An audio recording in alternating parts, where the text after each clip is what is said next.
Hey everyone, welcome back to Two Poor Kids. I'm Liz and this is Christian. Hi. Hey, How are you? I'm good. How are you? I'm doing all right. That's good. Yeah. So this is our second podcast. Number 2. Number 2. Last time I think if you don't already know us, you got to know us a bit more. And then today we thought that we would share some of our origin story and sort of get into it. Yeah. Right? Let's do that. Yeah. So, if you're joining us just now, it makes sense because this is episode 2. But Two Poor Kids is really intended to be a space where we are transparent, we're honest, we talk about conversations and communication, how we got where we are, talking about how to get where we're going. Lots of relationship stuff. Lots of relationship stuff, including like relationships with our friends, with our families, with our kids, and with each other, and how that's all sort of woven in between. Dirty, gritty, messy life stuff. And the good ones. Yeah, and the good stuff. And right, like in all that dirt, we're growing flowers. That's absolutely true. So, why don't you start us off? You tell us about our origin story. Well, not too far in a far off distant galaxy. I'm sure that wasn't a copyrighted statement. Because it wasn't quite right. Yeah. Nailed it. Perfect. Yeah. In a little lonely town of Port Angeles. Not all that little comparatively. It's kind of small. And 30,000 people is not that many. I'm just saying everything in its own perspective. Yeah. So, I think the original, the real beginning of our origin story was Peninsula College. Yeah. Yeah. I loved Peninsula College. Yeah. A little bit of background. At that time, I was somewhere between 1 and 3 years clean. Yeah, so we met officially for the first time probably in 2013, early 2013 or late 2012. Yeah, so 1 or 2 or 3 years clean. Definitely earlier than 3, probably later than 1. Because I feel like I started college in 2012, in January 2012.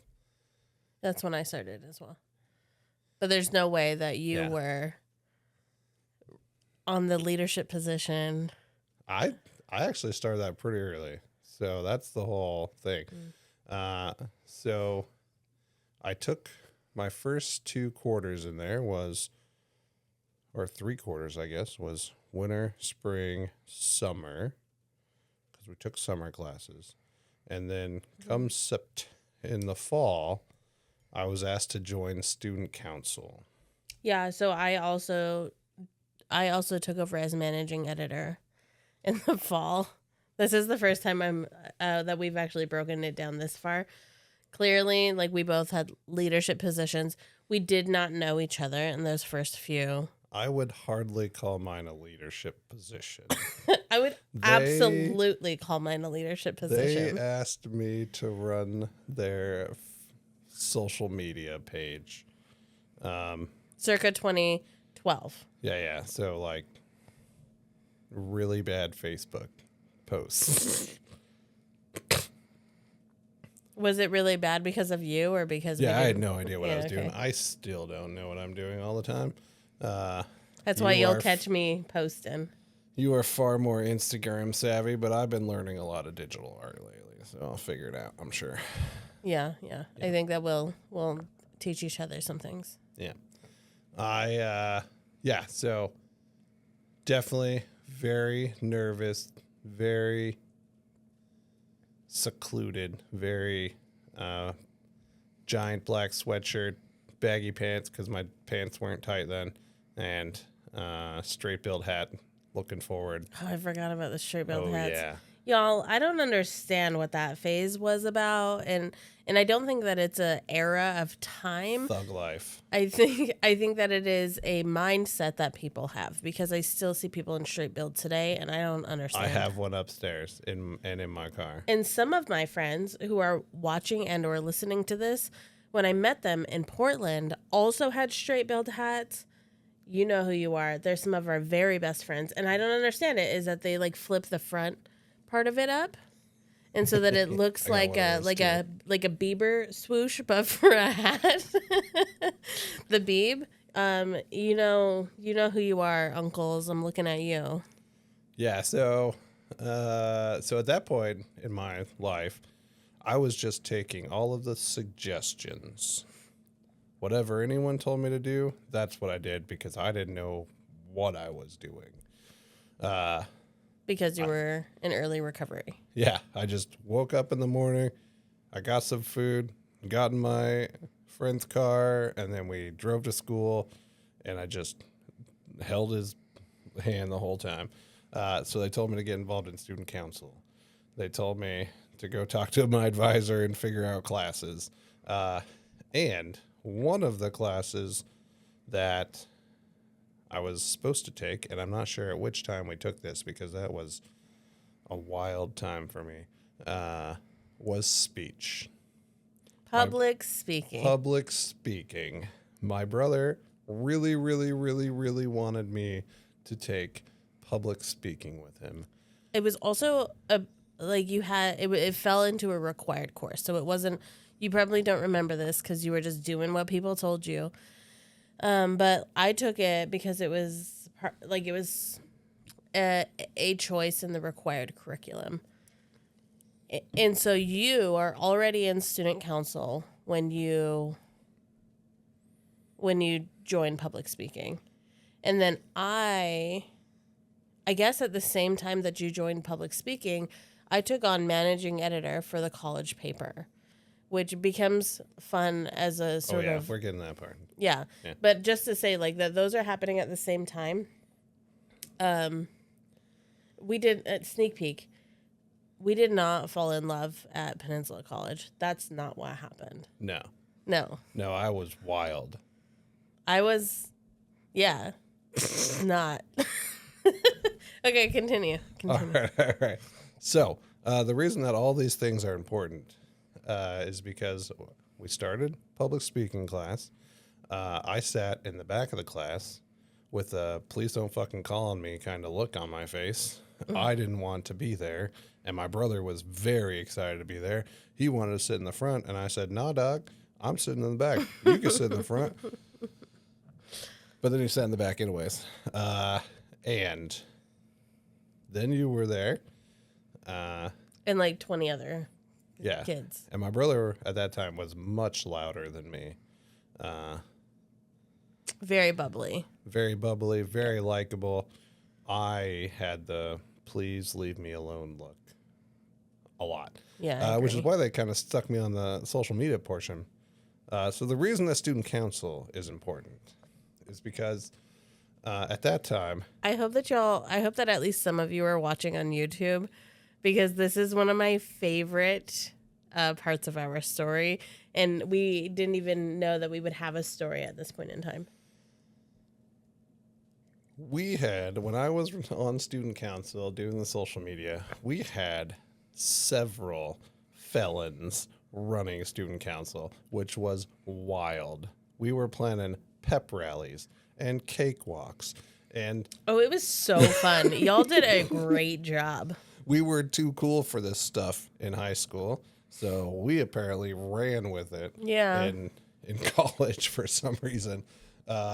It was a great time. Yeah, there was jazz in the concert or in the pub. It's Pirates for Peninsula College in the Pirate Union building. Jazz every Wednesday. Yeah. Yeah. So the president the president of the student council at that time, Commander? Commander. I don't call him Commander. No, it's just my thing. Yeah. Inside joke if he ever listens. He's the homie for sure. Long time. He said, "We do not trust the news. Never, ever, ever talk to the news. If they contact you, ignore them or send them to you, to him." So I did. Oh, and let me tell you, I'm managing editor of a team. And you can imagine that the Associated Student Council for the college is a really important contact to have to like legitimize, get quotes from, to understand what's actually happening, to ensure that all of those events that are supposed to be happening, like that, like it's published correctly in the newspaper. So my staff could never get a hold of anybody. And then eventually I was just like, I'm going to go figure this out. This is wild to me. Because the advisor of your program, fun fact, best friends with the advisor of my program. Yeah, and apparently, like, I don't know the history behind this, but there was some sort of shenanigans that was happening on the newspaper prior to you taking it over. So I was told never to talk to the newspaper, and I didn't. I didn't talk to you one time.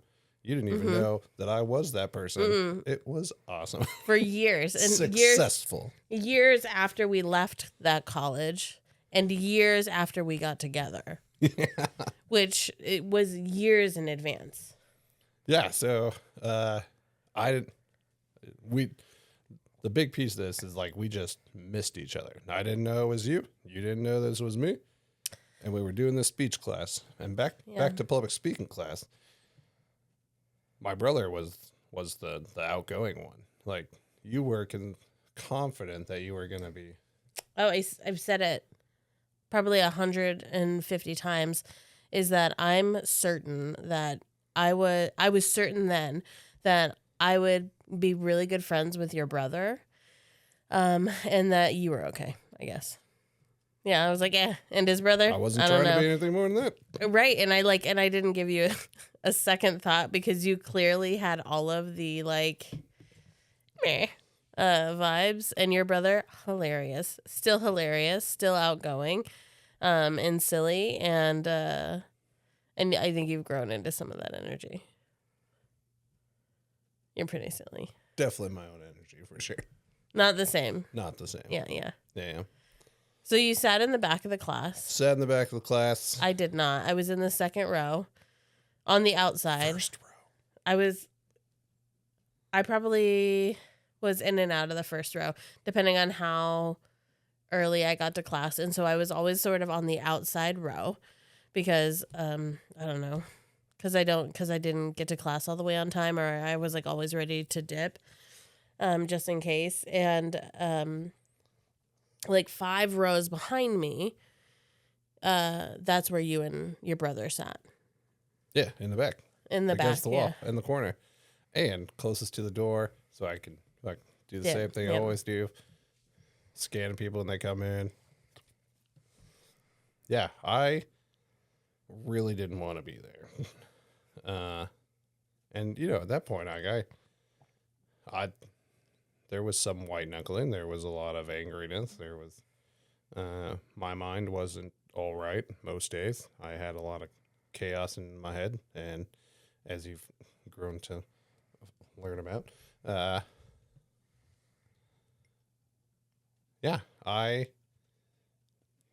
what we did. I did end up passing the class, of course, and we actually ended up, you, me, my brother, that one girl from Forks. I can't remember her name. Like, we were all on a project together. Yeah, like the final project. What a weird project that was. Yeah. And so then we used, it was like a debate, right? And we were supposed to be utilizing different forms of debate, and we were pretending to be people in history. Yeah. Yeah. And I'm pretty sure I was Darwin. You were Darwin. And I can't remember what the girl from Forks was. And And I don't remember who the girl from Forks is that we're talking about. But I remember you and me and Kevin, and so that's probably important. And so, and you got extra points in the class if you like dressed up in some sort of way. I specifically remember that because I did not dress up, and your brother was disappointed. I had a whole little stuffed animal dog. You did? Yeah. I don't remember that. Oh yeah, I remember. And so then you were Darwin. Other person was whatever. I was the Pope. And your missed opportunities. And your brother was... My brother had every right to be disappointed in you. Yeah, your brother made me a hat with like printer paper and a stapler right before class because it was like the group project would get more points. And your brother was Hitler. Yeah, that tracks. He was obsessed with... I think that like World War II. Yeah, like, not Hitler in general. But No. But like he's very into history. Yeah. And like he to this day, like will just consume knowledge, weird facts, all of the things. He is the Google in person. I like to challenge him, and sometimes, oh man, I hope he listens to this, because we've talked about this multiple times. He'll tell me something, and he'll be like, "Oh, did you know?" The fun fact that I have in my mind is not one that he shared with me, but like he'll be like, "Did you know that we share 50% of our DNA with bananas?"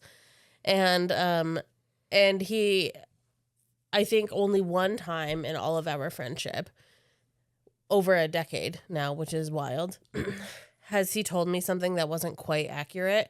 But I challenge him every single time, and I was like, "There's no way."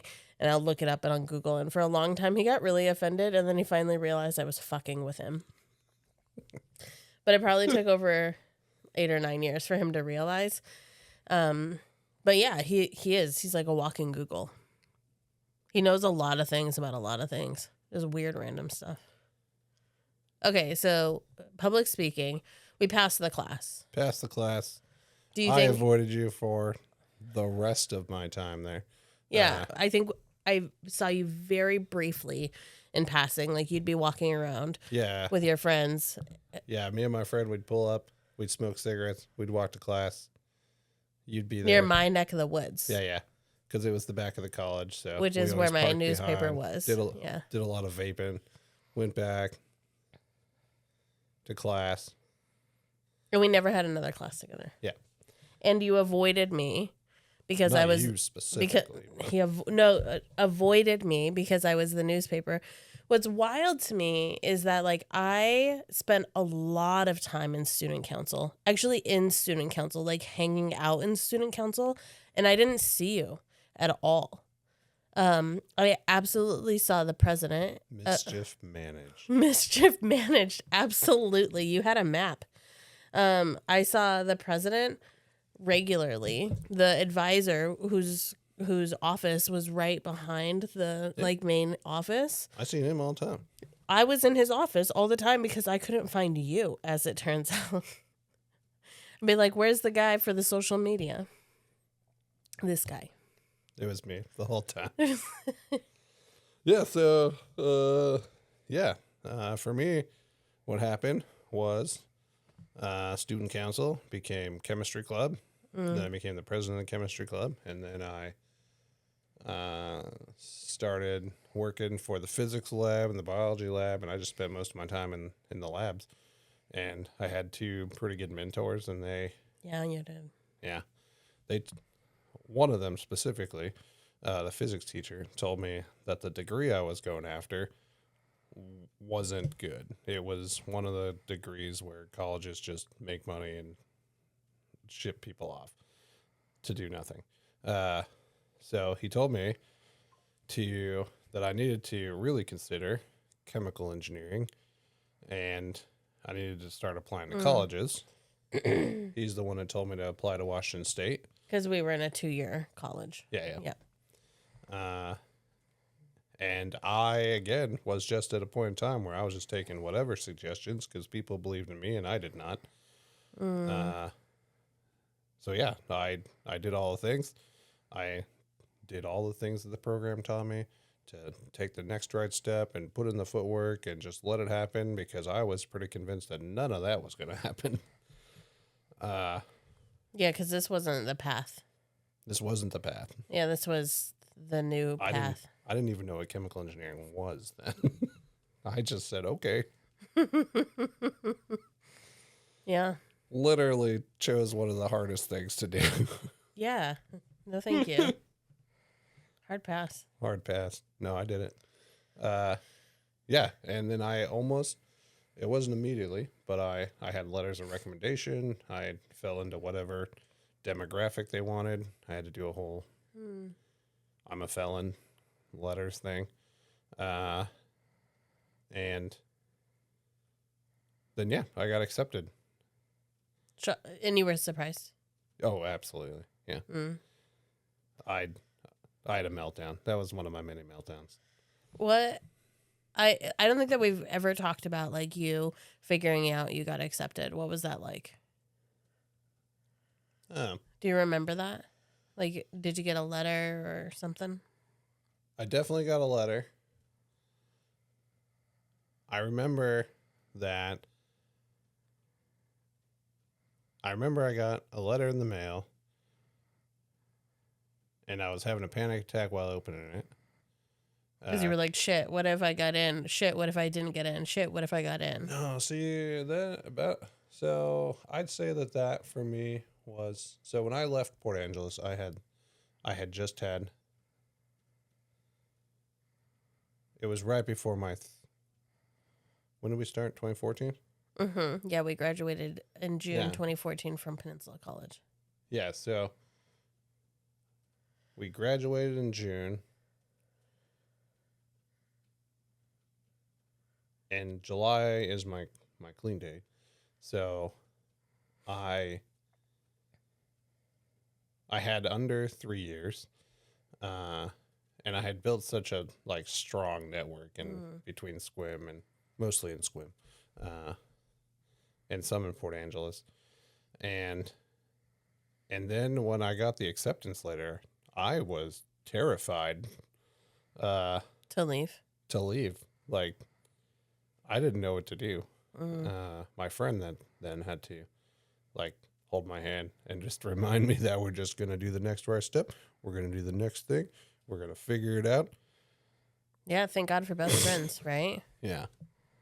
And you and we've talked about this, and this will be I'm sure a different episode, not specifically about that best friend, but about friends, period. And that he is everything and has been and had been everything for so long that I could not imagine you making the decision to go to Washington State University had he not been like, you can do it, buddy. And he drove out with me. Yeah. Yeah. Well, that'll be another episode. That's another I'm episode. sure. Yeah, that's not the origin of us, but I think it's an important story.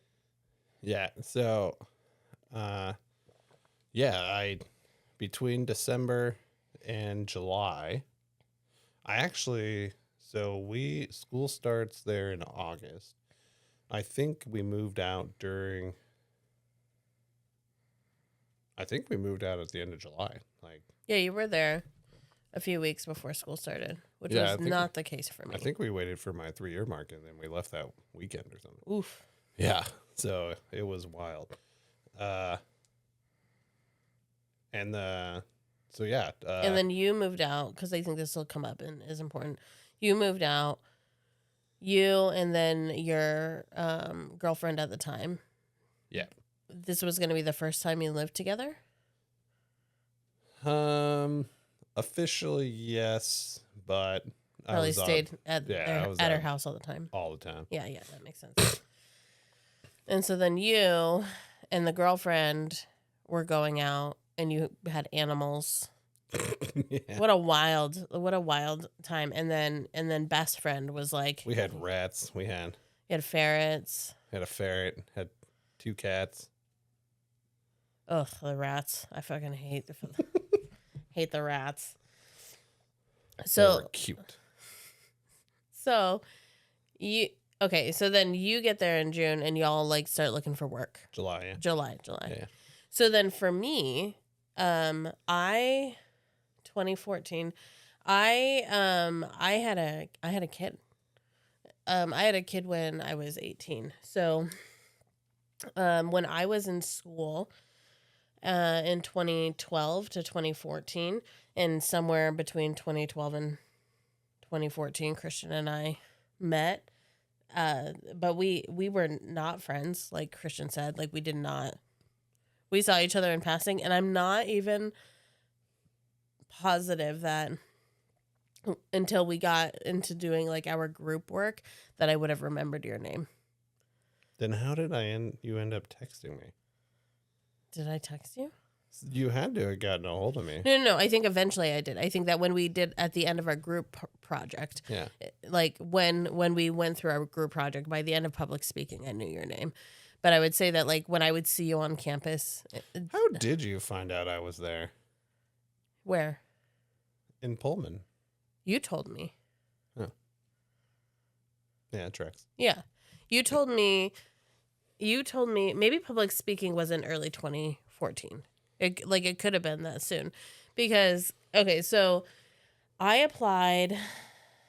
I had a kid, and she was 7. Would have been right. I'm bad at math. 2007. 7 to 14, 7. Yeah. Yeah, you gave me a look like I didn't know Well- what I was talking about. My God. You weren't confident that you were talking about. I was pretty confident until you were like, "Eek," and I'm notoriously bad at humaning under pressure. She's actually better at math after 9 o'clock than I. 9 p.m. Yeah. Different story. Yeah. Or at least later in this story. So, so then I had been with Emma's dad for 7.5 years. And so I applied sort of on a whim because I didn't know what I was going to do, because I was just like splitting up and officially was like figuring out what it was like to be single and what I was going to do. I applied. I didn't hear anything. And I applied late. So that was like that was all me, because I didn't have plans. I didn't have a future.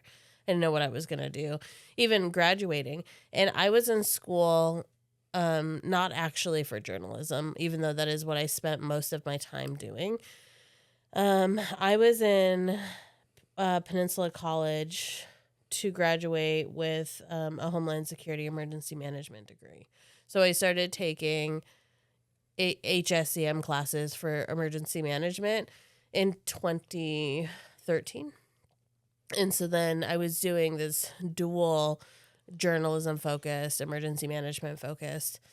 And then I was like, oh, what am I going to do? And I did some like internships. I did some fundraising for the Oso landslide and some coordination. I was working with like, I was doing all sorts of things, like odd jobs in small towns. What a great name for a show, Odd Jobs in Small Towns. And Me too. yeah. And then I was at my mom's back home, in Nia Bay, and I didn't even get the acceptance letter. What I got, and this was in the end of July, maybe very early of August, I got an email that said that my financial aid has been approved for Washington State University. And it was late at night, and I had just put Emma to bed upstairs in my mom's place. And so then I saw this email on my phone, and I was just like, what? What are we talking about? And so, like, as a reminder, school starts end of August. Middle of August. Middle of August. Yeah. And when you're there for the first year, like any school, any like big school, they want you for orientation. Yeah, we showed up 3 weeks early I showed up 1 week late. because we showed up, and Peter came with my friend came with me, and I think my girlfriend's parents came out. That would make sense. And we moved into the apartment. We started going to meetings. I immediately had to like reform my foundation. And then it was the week of welcome. And I still wasn't there. Yeah. Right. So I still wasn't there. So I find out, I think it was like 2.5 weeks before classes started that I got accepted. And why I said yes, to this day, it just like, it had to have been the universe pushing me, because by all means, I could have just came in winter or the next year, but I didn't. And so I talked to my partners, or I talked to Emma's dad, so my ex-partner at the time. And then I talked to my mom, and I was like, oh my gosh, am I doing this? And there was this little piece, and I think I've only recently even told you this. I think like within the past 365 days, I told you this, that there was this little piece in the back of my mind that I was like, oh wait, Christian is there, so at least I won't be all of the way alone, because I had never lived far away from anything. I like the town that I grew up in, we're very close as a community. Everybody knows everybody, for good or for bad, right? Like, you doesn't matter. You know everybody. I was really close with my family. Even though I was separated from my ex, like, we were really good friends, and we're still friends. And I was doing the hardest thing that I had ever done in my whole life, which was not going to college. It was leaving my community and taking Emma from her dad. Like, it still brings like tears to my eyes today. Yeah, I didn't have to do that part, but I remember that I was leaving everything that I ever knew, however rocky it was. Right. Still your It reality. was my foundation. All the homies that I had built in recovery. The only all of way you my knew how to safety stay, net. yeah, the only way you knew how to stay clean. And I was just going off. Yeah. With my girlfriend at the time. And then I don't remember if it was a phone call or a text message, but you must have told me that you were going to be there today or tomorrow or the day after, and that you were coming with a red Durango full of trailer. And Yeah, and do you think you could help like unload it? So I was coming over with like a little pulling U-Haul on the Durango. And I had never even seen my apartment. I was already a week late to school, so you had already been in school for a few days when I got there. Maybe it was like school was just starting, but my kids' school didn't start until the following week, because schools do not care. I don't know why college systems can't link up with the system that students are in, but like, so even if I wanted to go to school that week, my kid didn't start for another week. And first week is bullshit in a way. So. But I didn't make it to the week of welcome, which was required to do. And I got the exception because I was a single parent. And then I didn't make it to the first week of school, which absolutely, like, sneak peek for everybody else. Like, that actually was very bad for me. Because I had less knowledge than I needed, and I was already at a deficit. And then, and so then I think I'd probably text you, and I was like, hey, can you and your girlfriend, texting, right? Like, can you and your girlfriend and whomever else maybe help me unload my car? So that, so I don't have to do it so much. And immediately you were like, let me check. And because I wanted to be like really sensitive to the fact that like I was a girl, and the like small towns are all drama. And so I didn't want to be like, I honestly don't really even know this guy, and I don't want it to make it seem like I know him and like cause some internal drama. And so I remember being like, better make sure that the girlfriend knows that I'm not trying to hit it. Yeah. Which I wasn't for a few years. That'll come up later too. I'm sure. Yeah. So, and at that time, like we were trying to rebuild our foundation, and we do that through service work. So, I don't know how long it took to say yes, but we were there. We showed up. I don't think very long because I don't remember having anxiety about that. I think that you were probably pretty quickly like yes. And then you came with more people than I anticipated. I had a whole squad of people. Yeah, so you had been there for 3 weeks and you already had like a community with you, which was wild to me. And then you all unloaded my trailer so fast. Even though I like to pretend that I give the fuck off vibe, or I used to, I'm a very charismatic individual. Your charisma People score love is to high. be around me. Yeah, and so then my house was unloaded in like no time. And it was I was seeing my apartment for the first time ever with all of you. You all were just like there. And I was like, I guess put the table here. And we didn't have a lot. Like we had a TV. We had no TV stand. And so they sat on top of boxes for probably 4 months. We didn't have True. we didn't have a couch. And so we sat in like lawn chairs. Don't worry though, because in Pullman it only took a couple months. Because what happens in Pullman is the college kids don't actually like to keep or move their furniture. They don't like to keep their pets. No accountability. Yeah, nothing. They just leave stuff on the street. So my parents always told me about these gomi piles in Japan. I probably said that word wrong. But what it was is just furniture you didn't want. You just put out on the corner and people come around and snag it. Same thing happens in Pullman. I found so many nice furniture pieces. My brother's still using some of them today. Oh, me too, actually. Over there. Yeah. We absolutely still have some of that stuff. And so, yeah. And then I was like, man, I don't have community.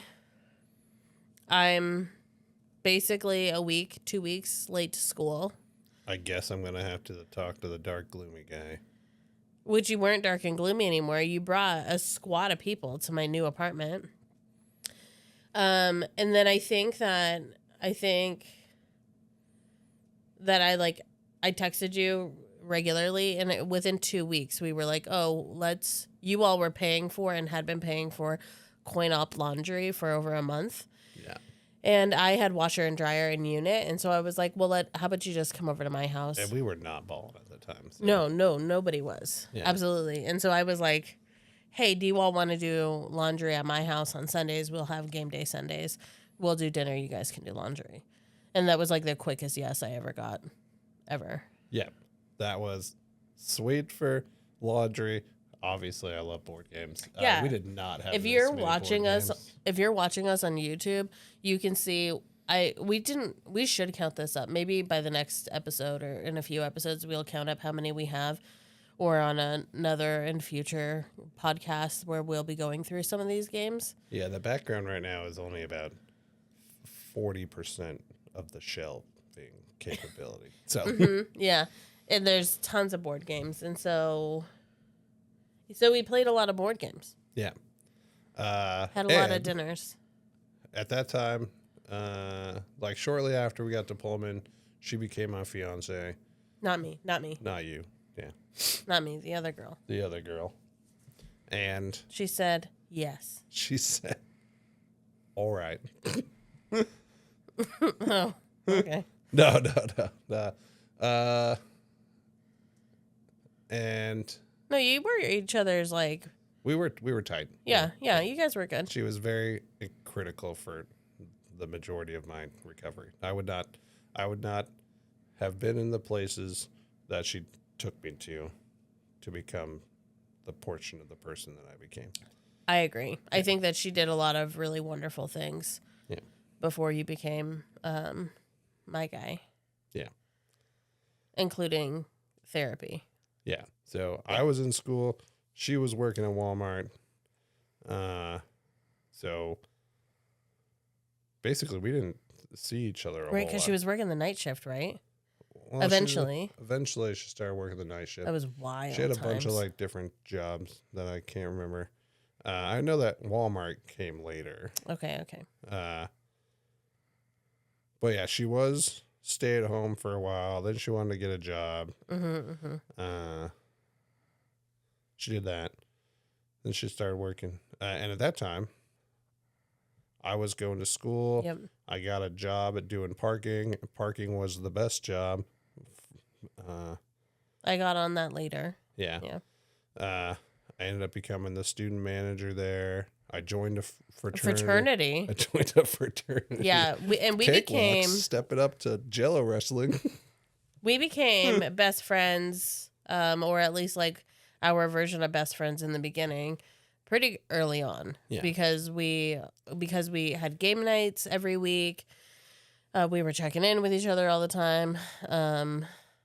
I think that like you were always buying shitty cars and then I loved buying cars off Craigslist. Oh And my I God. think I'm pretty confident that aside from the reliability issues and sometimes having to go weeks without a car, it's comparable to the amount of money that we currently spend on cars.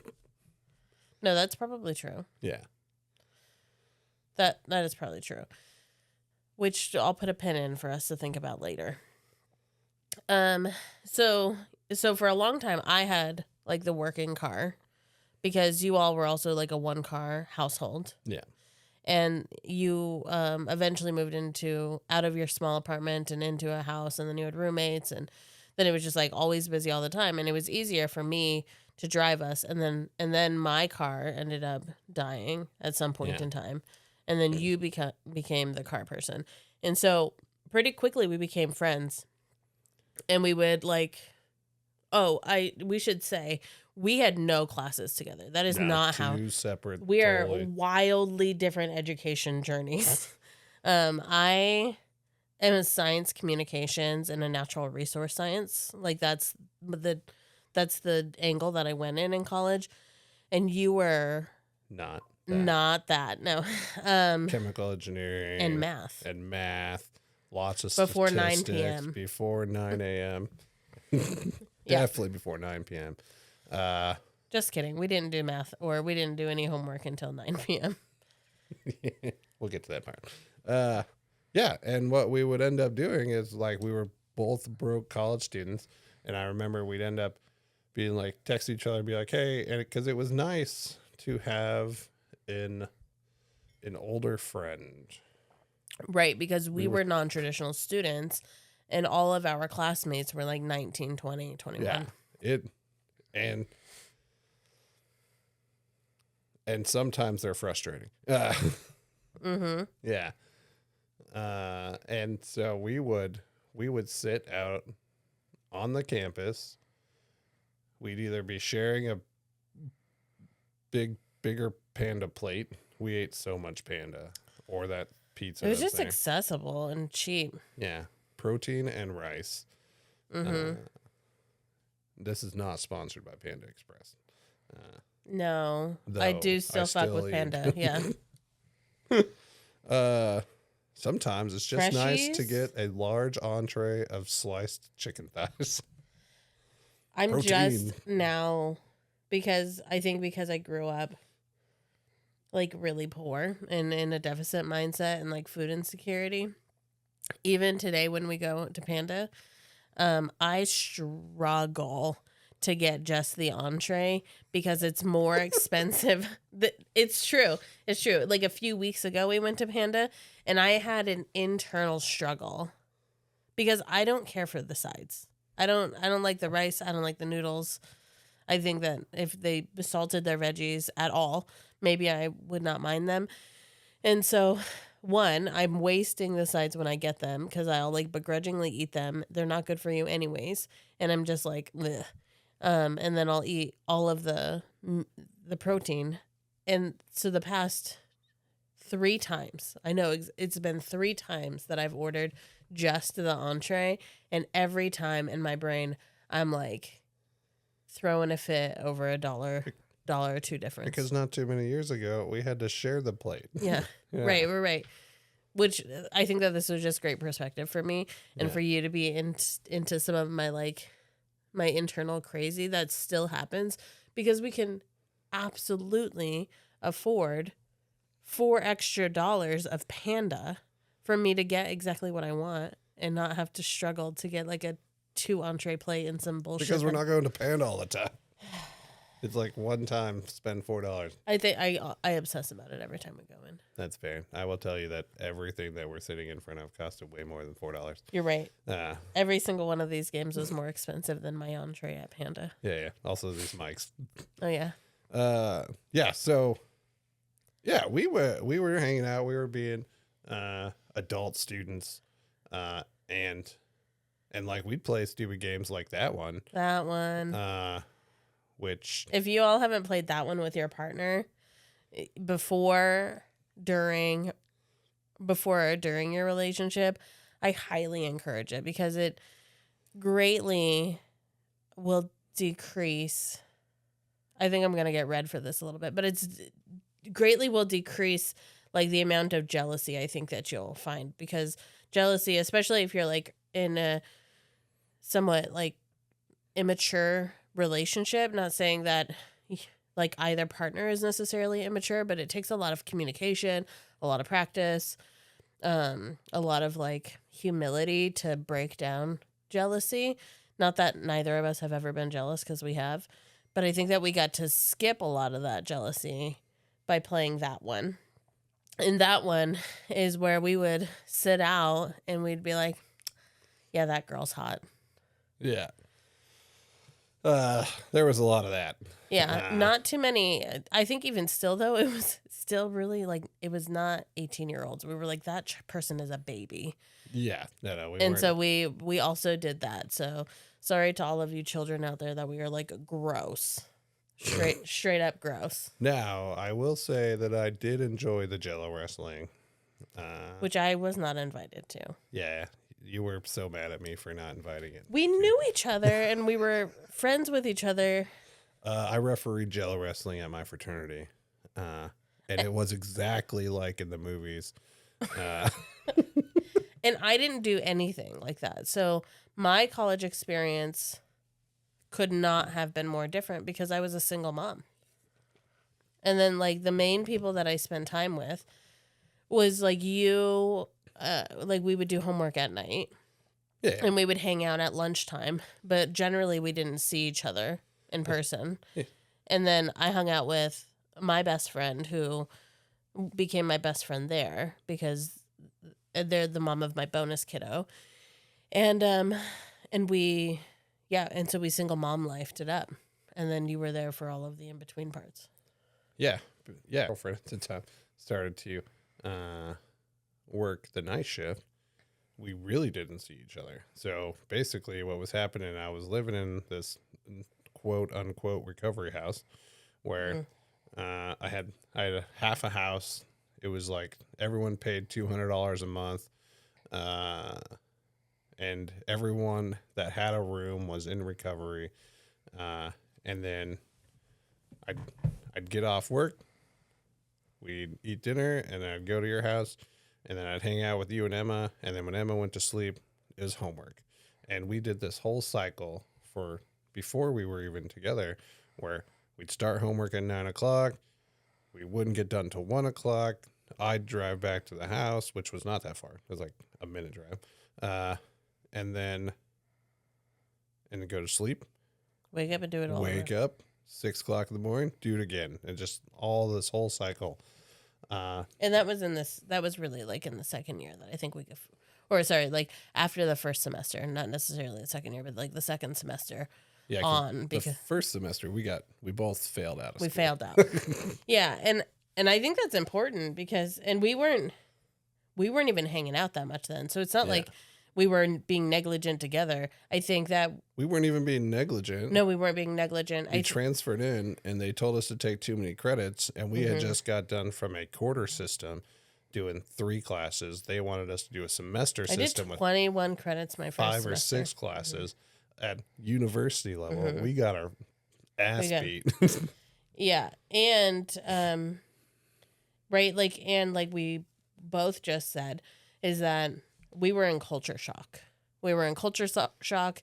Even if we were having a good time, I think that there was like high levels of depression that I was experiencing, that I imagine, knowing your story, that you were experiencing a lot of anxiety Oh and yeah, depression self and doubt, self esteem, just shot. yeah, and that was before we failed out. And so then I failed out. Oh, and what they don't tell you, so if you're like, man, I want to transfer to a university, first of all, like there was not supports for transfer students and not supports for untraditional students. And that was not something that I realized how detrimental that fail was until I was into that first semester. And then I started like dropping out of classes because my advisor was like, you should probably drop this class because tomorrow is the last day that you can drop it without penalty, but you still have to be up over so many credits because Or else you lose your, or you you owe lose your back your financial aid. yep. Yeah. And so yeah, so I think that that's like what I was experiencing is not really knowing what it was like to be at a university, not knowing the community or being without community and what that was like. And then this is like the key information is that your first GPA when you transfer, that is your baseline GPA. Everything is weighted against that anchor. So I chased my 1 point something GPA for the rest of my college career Because our GPAs didn't transfer. because our GPAs didn't transfer. I was on the president's too. list, 4.0, 3.9, 3.7. I get there, 1.8. And then the rest of that stuff didn't matter. So when you go to college, when you start off as a university, you get the whole 4 years and you start off on these ramp up courses. Yep. We had already done 2 years, so our stuff got smashed into 3 years. And that first year, we have to make up all the courses to get into our degrees for The January. U core courses mixed in with some 300 and 400 level courses. Yeah. And we had to have a certain GPA to qualify for our Colleges. our colleges in order to be even accepted for our degrees. So, Which I did not. Like, I did not get into yeah. my college of choice. The entire reason that I went to WSU, I chased my GPA that whole time, and there was really rigorous standards to get into that course. But every course that I took out of that college, because you can take so many courses, I got an A in all of those classes, maybe a B plus. and I think that's the thing that like really like brought us like really forced us into being around each other more regularly. Like we were spending time in the library, we were spending time at lunch, we were checking in on each other, we'd do game day and laundries on Sunday, we Went all looking the for homework. lie heap and food banks and Yeah, we were going to all the food banks and yep. like socials, The social programs services for and- and I had to go into like therapy for the first time. It was not the same therapy that I have today, by the way. I believe it, but Yeah. but it was a start, and they were also right about some things. Yeah. They told me I had severe anxiety and depression, and I said, "Well, that was obvious." But they gave me like testing, special testing rules where I could have my own space, and because like that was the first time the words PTSD came out, and Right, and they were like, "You can't deal with this in college." yeah, they said, "Oh yeah," I was specifically told that, "Hey, you're gonna have to suffer your way through college, but you're not gonna want to do the therapy that's needed to deal with this until you get out of college." So Did they tell you that you needed EMDR then? No, they told me that what I would have to do was very intensive, and it is not something to be done while in college. They weren't wrong. They weren't wrong. They weren't wrong. I would have blown up my whole life had I done what I've done this past year. And your girlfriend at the time, just to say, like, I'll never quit shouting out that, like, she made you go to therapy. And even though even though they like weren't able to do a lot of treatment with you because your PTSD was and is like so significant. Oh yeah, That CPTSD. yeah, is that they were still able to provide you some support and some perspective because the way that we've talked about it is like you said that was the first time that you heard PTSD. Like, oh, you mean I that done messed up. right? Well, that and like everything that's happening in my brain is not just like me failing. Yeah. Is that There like wasn't something that I could fix. yeah? That you on need my more own. help. Yeah. Yeah. Because I had spent a lot of my life dealing with some level of what I would have always referred to as crazy. And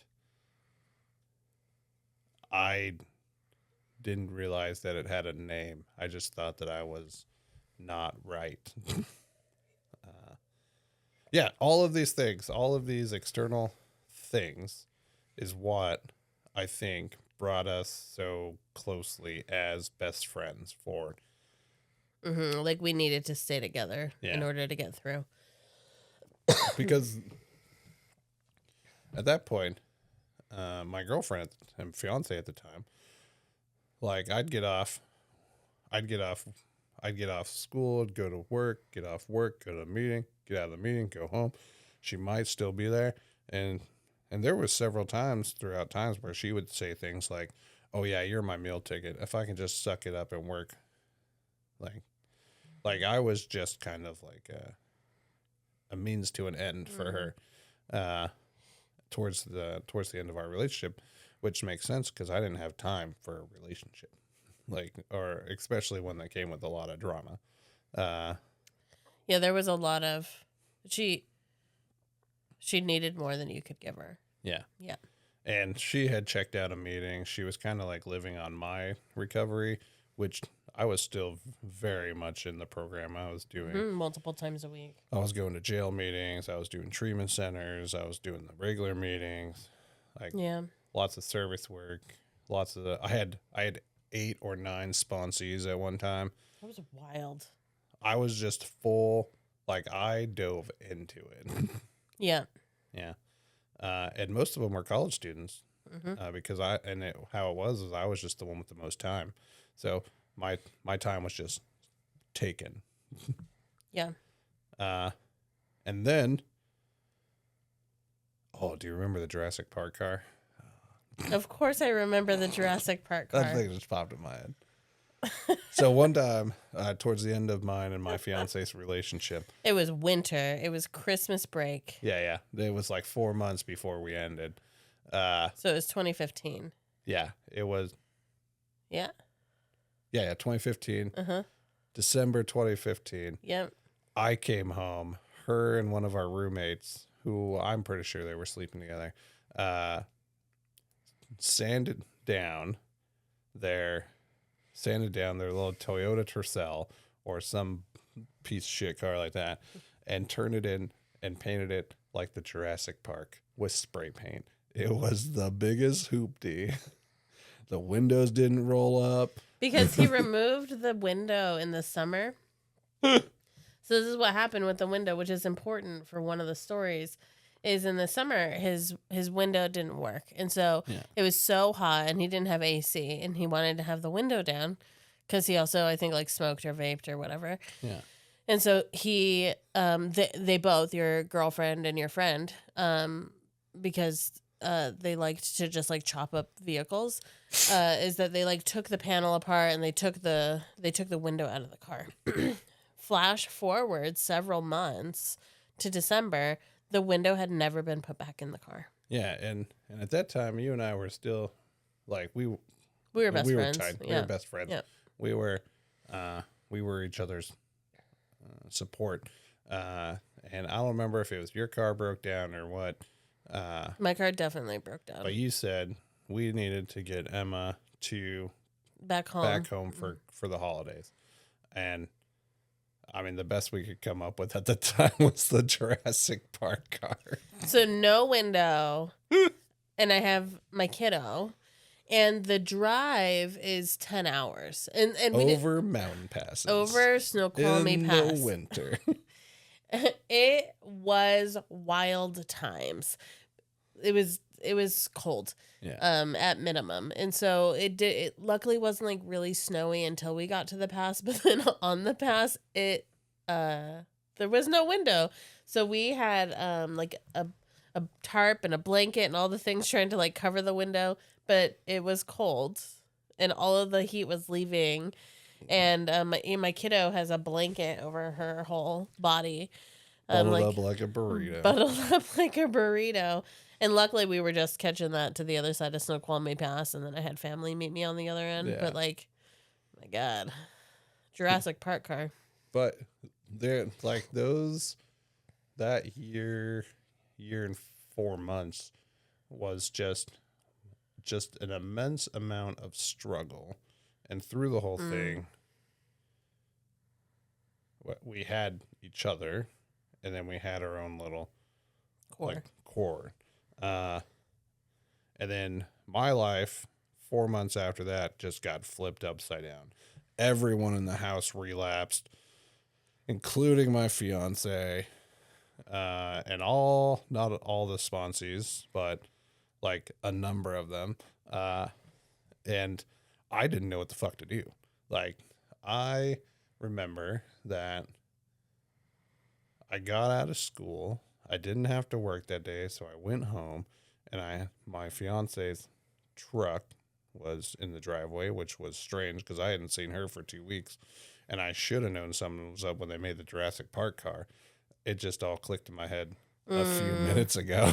Like, that's some questionable behavior. Because that was... It's less than 4 months. And Yeah, because a few months before that, I think that like you saw the writing on the wall, because we were like, oh, let's do everything we can to get her home. Yeah. Like, she was headed prior to December, we were just trying to figure out, like, one of my biggest stressors was she was like, I took her out of her home. I didn't. She came with me. It was her. Yeah, but her. She was lacking the community which you built. Yeah. I built the community. Everyone was like, I never asked anyone to be my friend over her friend or anything like that. But like, you hung out with a bunch of guys though. Yeah. Yeah. And she was just mentally not set for Pullman. She wasn't she didn't support herself. Yeah. She wasn't doing her own footwork. And you weren't there. And I wasn't there. And I didn't have the capacity or space, because I knew that if I didn't finish this thing, all of the things that we were going through and we had to go through, I don't think that I personally could have faced going back home if I failed. Whether or not it was me facing myself in the mirror, or like, nobody would have gave me shit for failing out when we got back home, but I was too terrified. Like, I remember that people were so proud of me in the program, out of the program, everyone around. I was so terrified to just let people down. So when we had to buckle down, like, I went for it. And I guaranteed disconnected, dissociated from that relationship, because I saw it going nowhere healthy. Anytime that I talked to her, I was a piece of shit. I was just her meal ticket. Y'all had a wild relationship in the very beginning, and like wild times. When we were doing game night at my house. So I don't think that I had ever met your girlfriend at the time. Like, when I moved in, the first time I met her, the first time I met anybody other than you